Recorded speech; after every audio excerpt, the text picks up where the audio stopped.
প্রথমে জানাবো সংবাদ শিরোনাম, তারপর বিস্তারিত খবর। ওসমান হাদির মৃত্যু নিয়ে যা বলছে ভারত। বাংলাদেশ নিয়ে বেকায়দায় পড়েছে মোদি, স্বীকার করল নিজেই ভারত। আবারও বাংলাদেশ দূতাবাসে হামলার চেষ্টা করেছে উগ্র হিন্দুত্ববাদীরা। এতক্ষণ শুনছিলেন সংবাদ শিরোনাম, এবার শুনবেন বিস্তারিত। সম্পূর্ণ ভিডিওটি দেখার অনুরোধ রইল। চলুন ভিডিওটি শুরু করা যাক। ভারতীয় গণমাধ্যমে হাদির মৃত্যুর খবর। জুলাই বিপ্লবের অগ্রসেনানী ও ভারতীয় আধিপত্য বিরোধী বলিষ্ঠ কণ্ঠস্বর শরীফ ওসমান হাদির মৃত্যু নিয়ে সংবাদ প্রকাশ করেছে আন্তর্জাতিক বিভিন্ন গণমাধ্যম।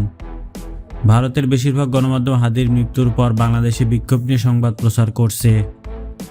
এনডিটিভি তাদের শিরোনাম করেছে, ছাত্রনেতার মৃত্যুর পর বাংলাদেশে উত্তাল, গণমাধ্যম কার্যালয়ে আগুন। টাইমস অব ইন্ডিয়ার প্রতিবেদনে বলা হয়, হাদির মৃত্যুর পর উত্তাল হয়ে উঠেছে বাংলাদেশ। বিভিন্ন স্থানে ভারত বিরোধী বিক্ষোভ হয়েছে। দ্য হিন্দু শিরোনাম করেছে, তরুণ নেতা হাদির মৃত্যুর পর বাংলাদেশের সহিংসতা, গণমাধ্যম কার্যালয়ে আগুন। হিন্দুস্তান টাইম জানায়, ওসমান হাদির মৃত্যুর পর বাংলাদেশে বিভিন্ন শহরে উত্তেজনা দেখা দিয়েছে। গণমাধ্যমের অফিসে আগুন দিয়েছে বিক্ষোভকারীরা। জি নিউজের প্রতিবেদনে বলা হয়, তরুণ নেতা ওসমান হাদির মৃত্যুর পর বিভিন্ন স্থানে সহিংস বিক্ষোভ শুরু হওয়ায় বাংলাদেশে উত্তেজনা বিরাজ করছে। এদিকে ইন্ডিয়া টুডে জানায়, বিশিষ্ট ছাত্র নেতা মৃত্যুর পর বাংলাদেশের রাজনীতিতে নতুন করে সহিংসতা ছড়িয়ে পড়েছে। কিছু গণমাধ্যম অফিসে হামলা করেছে বিক্ষুব্ধ জনতা।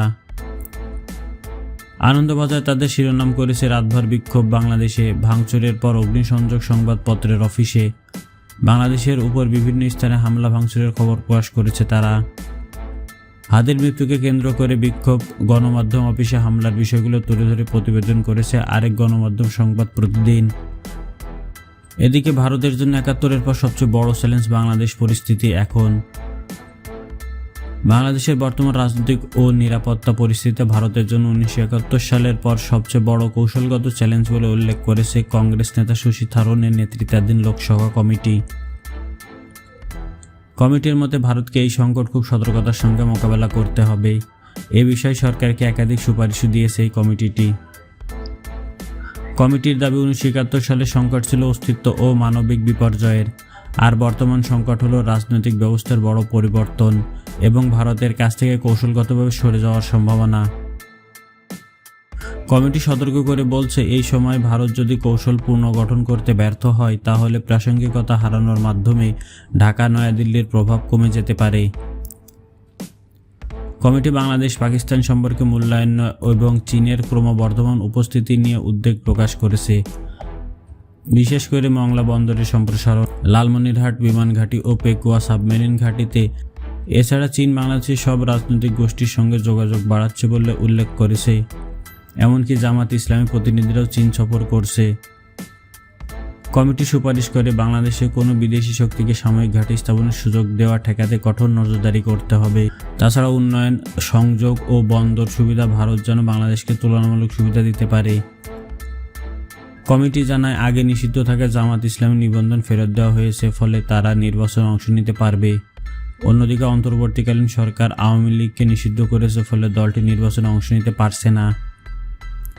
কমিটির মতে, আওয়ামী লীগের উপর নিষেধাজ্ঞা থাকলে ভবিষ্যৎ নির্বাচন অন্তর্বর্তীমূলক হবে কিনা তা প্রশ্নের মুখে পড়বে। এছাড়া বাংলাদেশের সরকার ঐতিহাসিকভাবে ভারতের সঙ্গে সম্পর্কের বদলে পাকিস্তান ও চীনের সঙ্গে ঘনিষ্ঠতা বাড়াচ্ছে বলে অভিযোগ করা হয়। এদিকে আগরতলায় বাংলাদেশের সরকারি দূতাবাসে আবারও হামলার চেষ্টা করেছে উগ্র হিন্দুত্ববাদীরা। আগরতলায় বাংলাদেশের সহকারী হাই কমিশনার দপ্তরের সামনে বিক্ষোভ করে একটি যুব সংগঠন। শুক্রবার ত্রিপুরা মথার যুব সংগঠন ইউথ ত্রিপুরা ফেডারেশন বিক্ষোভ করার আগেই নিরাপত্তা বাড়ায় পুলিশ। এদিকে বাংলাদেশের ঘটনাবলীর প্রেক্ষিতে কলকাতায় বাংলাদেশের দূতাবাসের সামনে নিরাপত্তা বৃদ্ধি দৃশ্যমান হচ্ছে বলে দূতাবাসের সূত্রগুলো জানাচ্ছে। ত্রিপুরার ওই যুব সংগঠনের নেতা বলেন, সম্প্রতি বাংলাদেশের ন্যাশনাল সিটিজেন পার্টি এনসিপির নেতা হাসনাত আবদুল্লাহ সহ আরও কয়েকজন ছোট বড় নেতা উত্তর পূর্ব ভারতকে ভারত থেকে বিচ্ছিন্ন করার যে হুমকি দিয়েছে তা অত্যন্ত দুর্ভাগ্যজনক ও উস্কানিমূলক। তারা আরও বলে, এই ধরনের বক্তব্য শুধু ভারত বাংলাদেশের দ্বিপাক্ষিক সম্পর্কের জন্যই ক্ষতিকর নয়, বরং গোটা অঞ্চলে শান্তি স্থিতিশীলতার ক্ষেত্রে হুমকি স্বরূপ। বিক্ষোভ কর্মসূচিকে কেন্দ্র করে আগরতলায় বাংলাদেশের সহকারী হাইকমিশনার দপ্তরে কড়া নিরাপত্তা ব্যবস্থা গ্রহণ করা হয়। ঘটনাস্থলে উপস্থিত ছিলেন পুলিশ সুপার নমিত পাঠক। গত বছর এই সহকারী হাই কমিশনের দপ্তরে হামলা চালিয়েছে উগ্র হিন্দুত্ববাদী সংগঠন। এদিকে খুব দ্রুতই কঠোর কর্মসূচির ঘোষণা করবে ইনকিলাব মঞ্চ। ঘোষণা করবে বলে জানিয়েছে ইনকিলাব মঞ্চ। শুক্রবার বিকেলে ফেসবুক পেজে দেওয়া এক পোস্টে একথা জানান সংগঠনটি। ইনকিলাব মঞ্চ জানায়, ইনকিলাব মঞ্চ শহীদ ওসমান হাদিকে নিয়ে ঢাকা বিশ্ববিদ্যালয়ের কেন্দ্রীয় মসজিদে আসবে, ছাত্র জনতা রাজপথ দখলে রাখবেন এবং বিচারের জন্য স্লোগান জারি রাখবেন। ইনকিলাব মঞ্চ আরও জানায়, ইনকিলাব মঞ্চ ব্যতীত কারো কোনো নির্দেশনা বা প্রচারণায় পা দেবেন না। আমরা খুব দ্রুতই কঠোর কর্মসূচি ঘোষণা করব। আমরা আমাদের শহীদ ভাইয়ের বিচার নিশ্চিত করেই ঘরে ফিরব ইনশাল্লাহ।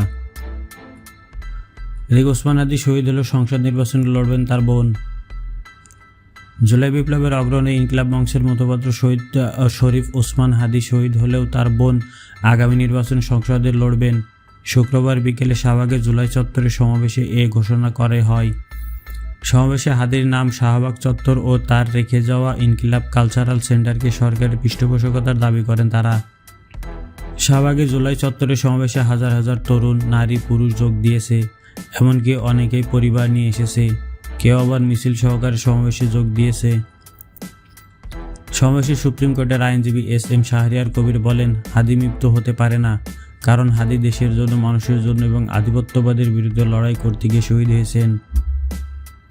তিনি আরও বলেন, সুশীলরা কত কথা বলছে আজ, কই আমরা তো দেখি নাই। কুষ্টিয়ায় যখন মাহমুদুর রহমানের উপর হামলা হয়েছিল তখন তারা কোনো কথা বলেনি, তাই সুশীলগিরি বাংলাদেশে চলবে না।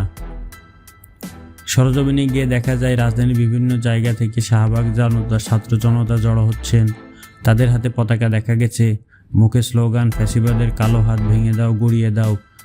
আওয়ামী লীগের আস্তানা এই বাংলায় হবে না, হাদি ভাইয়ের রক্ত বৃথা যেতে দেব না স্লোগান দিচ্ছে বিক্ষুব্ধ ছাত্র জনতা। যাত্রাবাড়ি থেকে আসা শিক্ষার্থী সোহেল জানান, হাদির মতো দেশপ্রেমিক সাহসী মানুষকে হারিয়ে আমরা শোকাহত। উল্লেখ্য, গতকাল রাতে হাদির মৃত্যু সংবাদে উত্তাল হয়ে ওঠে রাজধানী ঢাকা সহ সারা দেশ।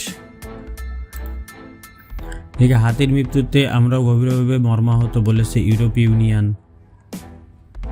জুলাই অভ্যুত্থানের অগ্রনায়ক ও ইনকিলাব মঞ্চের সমন্বয়ক শরীফ ওসমান হাদির মৃত্যুর ঘটনায় শোক জানিয়েছে যুক্তরাজ্য ও ইউরোপীয় ইউনিয়ন। শুক্রবার ঢাকায় অবস্থিত দূতাবাস ও মিশনের পক্ষ থেকে নিজেদের ভেরিফাইড ফেসবুক পোস্টে এই শোকবার্তা প্রকাশ করা হয়। যুক্তরাষ্ট্রের শোকবার্তায় বলা হয়, যুক্তরাষ্ট্র দূতাবাস বাংলাদেশের জনগণের সাথে একত্রতা হয়ে তরুণ নেতা ওসমান হাদির মৃত্যুতে গভীর শোক প্রকাশ করছে এবং তার পরিবার, বন্ধু, সমর্থকদের প্রতি আন্তরিক সমবেদনা জানাচ্ছে। যুক্তরাজ্য হাইকমিশনের বার্তায় বলা হয়, তরুণ নেতা শরীফ ওসমান হাদির মৃত্যুতে আমরা গভীরভাবে শোকাহত। কঠিন এই সময়ে তার পরিবার, বন্ধু আর সমর্থকদের প্রতি আমরা আন্তরিক সমবেদনা জানাই। প্রিয় দর্শক, এমনই সকল নিউজ সবার আগে জানতে চ্যানেলটি সাবস্ক্রাইব করে আমাদের সাথে থাকুন। আল্লাহ হাফেজ।